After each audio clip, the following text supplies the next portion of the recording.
Olá gente, eu sou Almir Oliveira e no vídeo de hoje nós vamos continuar falando um pouco sobre os objetos que são apresentados nas igrejas durante as campanhas.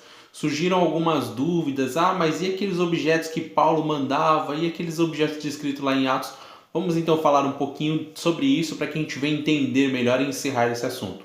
Começa agora, a Bíblia diz. Tem maluco que põe o pé na estrada, dizendo vou pra longe do pai. Fala a verdade, você ficou com dó de jogar o seu chaveiro fora, né? Ficou com dó de jogar aquele seu objeto ungido no lixo. Ai, mas aconteceu um milagre na minha vida através desse objeto, eu não quero jogar fora. Não tem problema, relaxa. Hoje nós vamos falar um pouco mais, esclarecer algumas dúvidas que surgiram aí. Eu recebi algumas mensagens no WhatsApp e eu quero deixar isso bem claro para você. Então hoje o texto vai ser bem light, bem leve, muito simples de entender. Só me acompanha. Para você que ainda não viu os vídeos falando sobre os dízimos e as ofertas, sobre os objetos e as campanhas que são realizadas hoje na igreja, eu vou estar deixando os links aqui de todas as nossas redes sociais, do YouTube, caso você queira assistir e acompanhar bem legal aqui o que nós estamos dizendo. Bom, então vamos lá. A dúvida que surgiu foi a seguinte: Almir, se não pode objeto na igreja, por que Paulo enviava os seus objetos de uso pessoal para as pessoas? Excelente pergunta, o que vale um vídeo para a gente esclarecer tudo isso, para que não fique nenhuma dúvida na sua mente. Primeiro vamos para o texto para que a gente possa esclarecer isso de uma forma bem mais simples, tá bom? O texto diz assim, é Atos 19, versículo 11 e 12.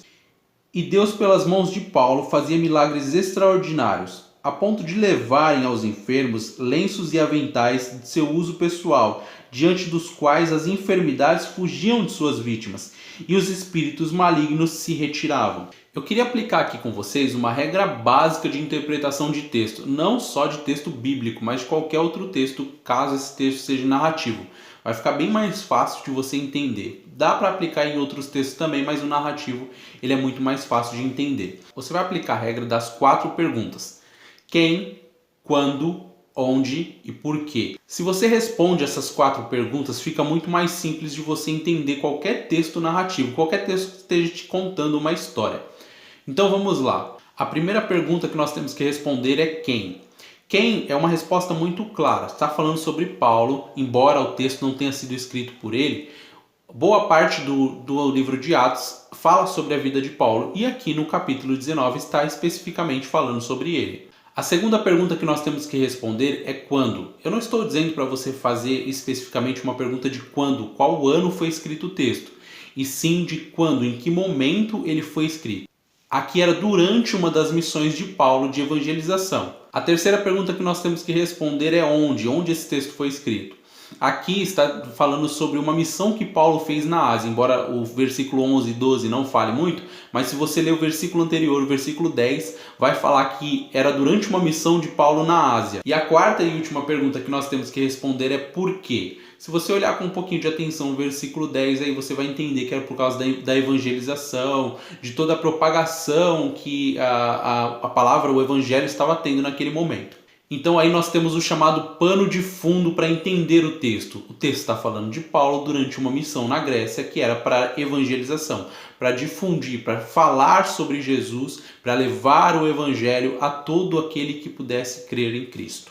Tendo esclarecido essas coisas, nós vamos conseguir entender melhor o porquê Paulo usava os seus objetos de uso pessoal para curar, para expulsar demônios, para operar grandes milagres, assim como a Bíblia descreveu. Vale lembrar que a Ásia, que a Grécia, especificamente ali onde Paulo estava, era uma região muito pagã, uma região que acreditava muito nessa questão de objetos, acreditava muito nessas de deuses, estátuas e tantas outras coisas. Então eles tinham uma fé que necessitava de algo palpável. Fé essa que, vamos combinar, é muito comum até os dias de hoje. E vale a gente lembrar também que Paulo, ele não tinha os recursos, ele não tinha os veículos que nós temos hoje para pregar o evangelho. E não somente Paulo, mas também Pedro, Apolo, João, todos esses homens que vieram da igreja primitiva, eles não tinham esses recursos e eles precisavam muito da sua fama. A fama deles tinha que se espalhar. E como eram um povo carente, necessitado desse poder através de milagres, através de cura, através de libertação,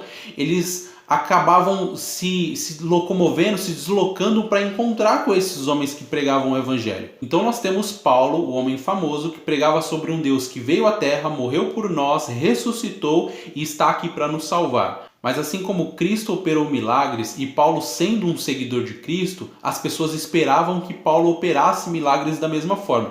E como ele não podia estar em todos os lugares, ele acabava mandando seus objetos de uso pessoal para lugares onde ele não poderia estar naquele momento. Mas não somente para que os milagres viessem a acontecer. O intuito principal de Paulo era pregar o Cristo que realizava aqueles milagres. Tendo isso muito bem claro, muito bem esclarecido na nossa mente, a gente tem que trazer agora para os dias atuais. E eu gostaria que você, com a sua inteligência, com essa sua capacidade cognitiva que Deus está aflorando agora neste momento, fizesse uma pequena análise. É muito parecido o que Paulo fazia com o que nós estamos fazendo? Embora Paulo estivesse se tornando um homem famoso graças aos feitos que aqueles objetos estavam realizando, não era para ele que ele estava tentando atrair essa fama. A fama dele era necessária para que o evangelho alcançasse outras pessoas, mas o principal objetivo era anunciar o evangelho.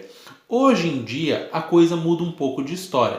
Nós vemos hoje meio que uma competição de quem realiza mais milagres, e nós vemos também o milagre sendo apresentado, ou a possibilidade de um milagre sendo apresentado, de uma forma bem diferente, como Paulo anunciava aqui em Atos 19, como foi anunciado para a gente aqui em Atos 19.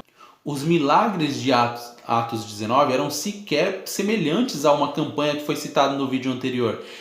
Ele simplesmente pegava o objeto e enviava para aquele que era necessitado. Hoje em dia se cria uma campanha e quase sempre essa campanha é acompanhada de um objeto.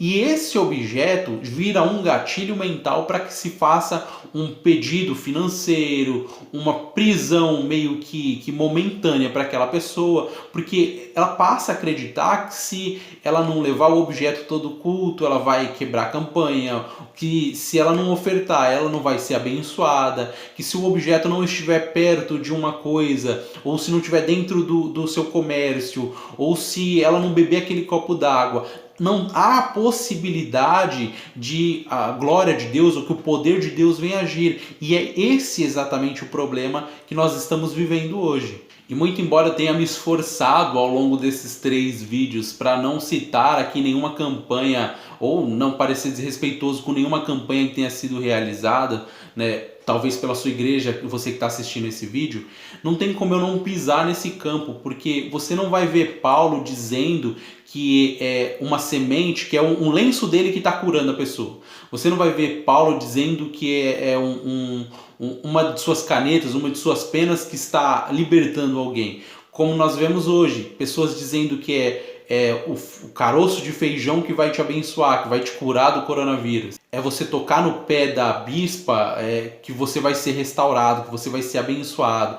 Que é você ficar debaixo de uma tenda e você estar debaixo da proteção de Deus. É justamente isso que nós não vamos encontrar na Bíblia. Então, o que eu quero expressar aqui nesses vídeos e fazer com que você venha se alertar, o problema não está necessariamente no objeto, mas sim na mensagem por trás dele. Porque a mensagem por trás dos objetos de Paulo era: presta atenção neste homem porque esse homem tem poder.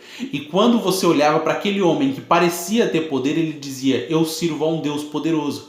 Eu sirvo a um Jesus que me salvou, que me restaurou, que subiu na cruz do Calvário para morrer por mim. E hoje eu sou salvo graças a ele. Nas campanhas de hoje, nós olhamos para o objeto traz uma mensagem de que ali existe um homem poderoso. E quando nós olhamos para esse homem poderoso está pedindo um recurso financeiro. Ou esse homem poderoso está te fazendo olhar para um outro objeto que também vai te pedir um recurso financeiro. E você está sempre nesse ciclo. A igreja vicia hoje as pessoas nesse tipo de campanha. A igreja adota esse método de campanha pós-campanha para que as pessoas fiquem presas em ciclos onde elas sempre estarão necessitadas de milagres. E eu não estou dizendo isso aqui para que você rejeite toda a campanha que foi feita dentro da sua igreja ou que possa ser feita dentro da sua igreja. Porque existem coisas sérias em volta disso. mas a mensagem tem que ser sempre voltada a um Deus poderoso e não a um homem poderoso que detém esse poder, que pode orar por você, e quase sempre quando não acontece nada na sua vida, a responsabilidade acaba sendo sua, porque fala que você não teve fé o suficiente ou que você não se moveu o suficiente. O problema é a gente entrar num ciclo vicioso que não está nos levando a lugar nenhum. Eu sei que em dados momentos você deve ter crido que a campanha tinha poder e que o objeto podia fazer algo diferente. E na verdade, essa fé envolta em algo material, em algo palpável, em algo físico, ela não é totalmente rejeitada. Vale lembrar que Jesus, ele cuspiu na terra e pediu para que o cego fosse se lavar. Jesus podia simplesmente ter falado para ele, seja curado. Mas Jesus preferiu fazer assim. O problema é quando a gente coloca a nossa fé especificamente nesse material. E nós estamos fazendo esses vídeos não é para que você venha rejeitar o que a sua igreja está apresentando. Talvez a sua igreja esteja com a melhor das intenções, mas esteja fazendo da maneira errada. Ou talvez a sua igreja esteja com a melhor das intenções e esteja fazendo da maneira certa. Então qual que é a maneira errada? A maneira errada é a gente acreditar que um objeto, somente o objeto, tem poder para realizar alguma coisa na minha vida. Caso eu não tenha esse objeto, ou caso eu não obedeça aquele requerimento da igreja, eu não vou ser abençoado. A maneira correta de se fazer isso é sempre olhando a Bíblia. E a Bíblia vai nos ensinar lá em João 1,12. Mas aqueles que receberam, deu-lhes o poder de serem chamados filhos de Deus. A saber, aos que creram no seu nome, os quais não nasceram do sangue, nem da vontade da carne, nem da vontade do homem, mas de Deus. É isso que a Bíblia diz. Não dá pra se esconder do Deus que tudo vê. Não precisa estar tua vez.